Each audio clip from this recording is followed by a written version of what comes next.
Et ils essayent de présenter le christianisme aussi comme une religion baba cool. On parle à Dieu, il n'y a pas de règles, de contraintes. Alors que, comme je te l'ai dit, le catholicisme est la religion la plus dure au monde. Hier, je regardais une vidéo, si je peux me permettre cette anecdote, hier soir, avant de dormir, j'ai regardé une vidéo d'un catholique américain. Il s'appelle Taylor Marshall. Taylor Marshall, c'est un traditionnaliste américain. Je ne sais pas si c'est un frateux, quelqu'un de la fraternité Saint-Pédis, ou si c'est un ecclésiadéi. Et tu sais ce qu'il a dit, il a fait une vidéo où il explique les 5 étapes pour devenir catholique. Et dans une de ces étapes, ça concerne le mariage. Par exemple, une personne qui a été mariée dans un mariage valide catholiquement et qui ensuite se remarie, elle va avoir des difficultés pour se convertir au catholicisme. Parce qu'il faudrait que cette personne annule son premier mariage, ce qui est très dur, puisque le fait d'annuler un mariage dans le catholicisme, c'est des règles de droit canonique, l'équivalent du fiqh, de la jurisprudence chez nous, qui sont très compliquées. Il faut qu'il y ait eu un vice de procédure, un mensonge avant le mariage. Et je te donne cet exemple, pourquoi? Parce que c'est un exemple très pratique. Il y a le cas d'une ex-musulmane devenue catholique. Elle s'appelle Claire Koch. Je ne sais pas si tu la connais. Peut-être de vue, hein, mais... C'est une femme d'origine turque qui est passée sur Valeurs Actuelles. Et en fait, elle a renié l'islam. Simplement. Ah oui, je l'ai vu. Tu vois, c'est qui? Oui. Et elle a raconté dans une partie de son témoignage qu'elle a failli ne jamais pouvoir être en pleine communion au sein de l'Église catholique. Pourquoi?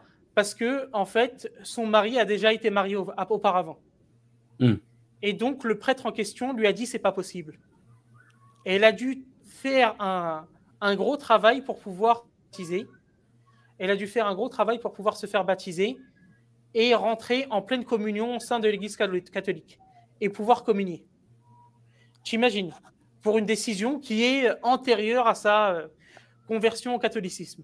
Tout comme j'avais envie de faire partie du paysage sonore français en m'appelant Claire, j'avais envie aussi d'aller jusqu'au bout et de devenir chrétienne en fait. Et là encore une fois, j'ai été confrontée à un mur de la part de l'Église parce que au bout d'un an de catéchuménat, le père de l'Église, le prêtre, me dit en fait, ça va pas être possible de te baptiser. C'était l'année dernière, au mois d'avril. On était vraiment juste avant le confinement et la crise sanitaire. Donc il me dit, ça va pas être possible pour toi parce qu'en fait, on réfléchit à ton cas et je crois que ça va pas être possible. Je fais, pourquoi? En fait, tu es mariée, c'est ça? Je dis oui. Et en fait, ton mari était déjà marié à l'église. Je fais oui, mais il est divorcé. Non, mais à l'église, on ne divorce pas. Je fais d'accord, mais en quoi moi je suis fautive? Déjà, moi, je viens d'une autre culture, d'une autre croyance, et je croyais que Dieu n'était qu'amour et qu'il fallait ouvrir les portes à tout le monde, à tous ceux qui le souhaitaient, qui le désiraient. Non, c'est compliqué, tu es pécheresse, tu es adultère, c'est une relation adultère parce que ton mari est toujours marié à l'église. Donc on m'a dit non. Et là, je remercie le Père Francis, s'il regarde un jour cette vidéo, parce que j'ai réussi à aller au bout de ma quête finale grâce au Père Francis. Donc, c'est pour te montrer la dureté de cette religion, parce que eux, ils vont te dire l'islam n'est pas spirituel, l'islam, c'est la loi. Il n'y a pas une religion plus dure. Quand tu regardes le droit canonique, quand tu regardes le catéchisme de Saint-Pédis, le catéchisme du Concile de Trente, il n'y a pas de religion plus dure que le catholicisme. Et de religion moins spirituelle. Parce que dans le catholicisme, tout est sur la loi. La loi, les règles. Un tel, il peut communier, un tel ne peut pas communier. Des règles qui sont très dures.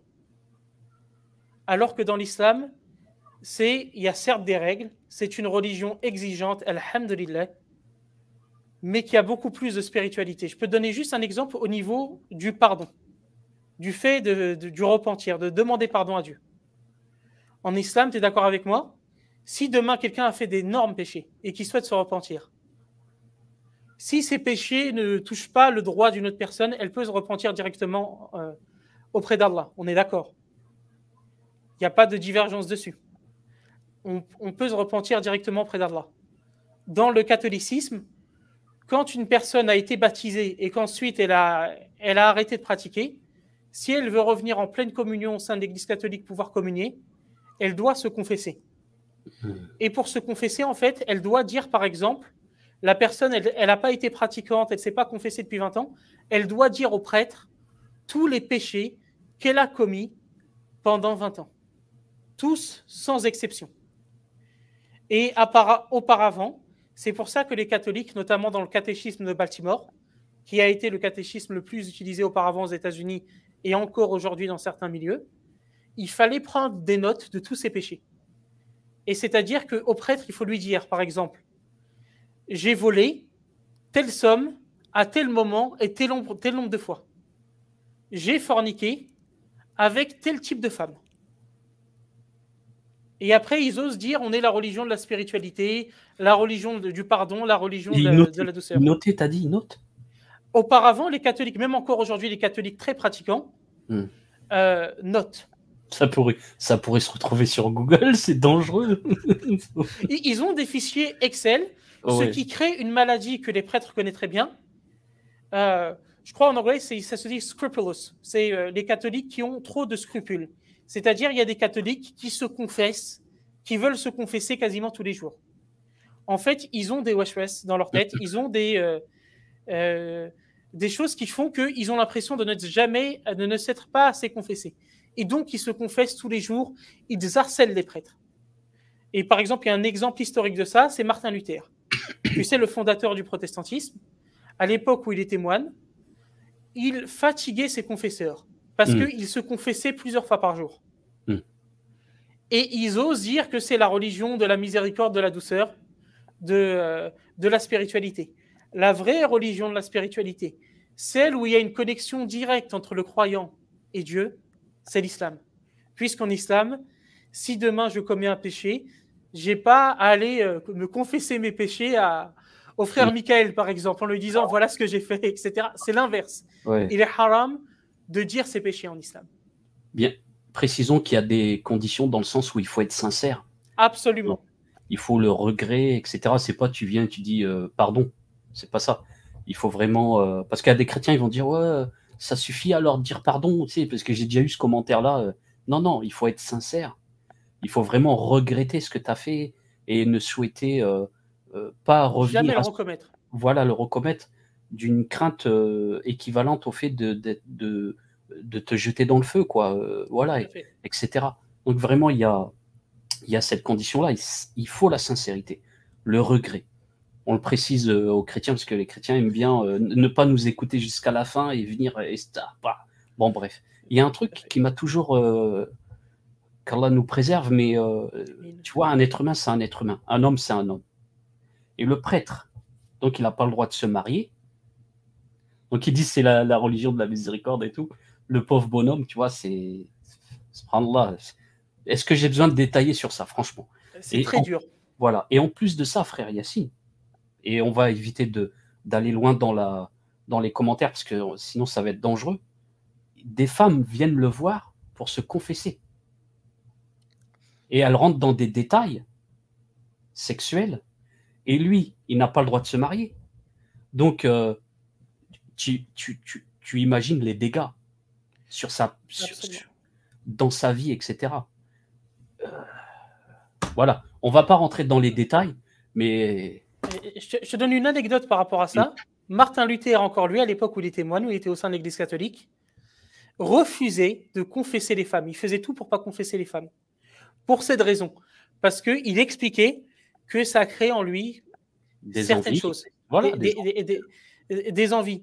Et d'ailleurs, hier encore, je lisais un tweet des catholiques qui a raconté leur histoire par rapport aux prêtres. Et il y a des prêtres, Sakin, qui se font harceler sexuellement par des femmes, par certaines paroissiennes. Et donc, ça crée un rapport malsain, puisque la personne, elle est isolée avec un prêtre. Et le prêtre peut être accusé de tout. Alors, et le prophète Sassam dit que le khulwa, le fait d'être isolé avec une femme, c'est interdit. Tout à fait. Et il y a des bonnes raisons pour ça. Il y a d'excellentes raisons pour ça. Bien sûr.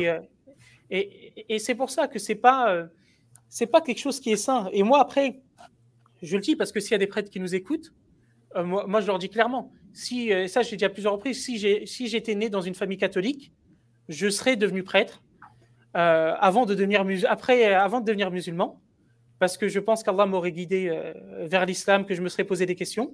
Mais pour dire, je respecte les prêtres. Je respecte ce fait de vouloir faire vœu de célibat, etc. C'est beau, d'une certaine manière, de loin. Allah nous a interdit le monachisme. Nous a interdit le monachisme parce que il y a certes certains hommes qui sont capables de se passer de tout rapport sexuel, de toute relation amoureuse toute leur vie.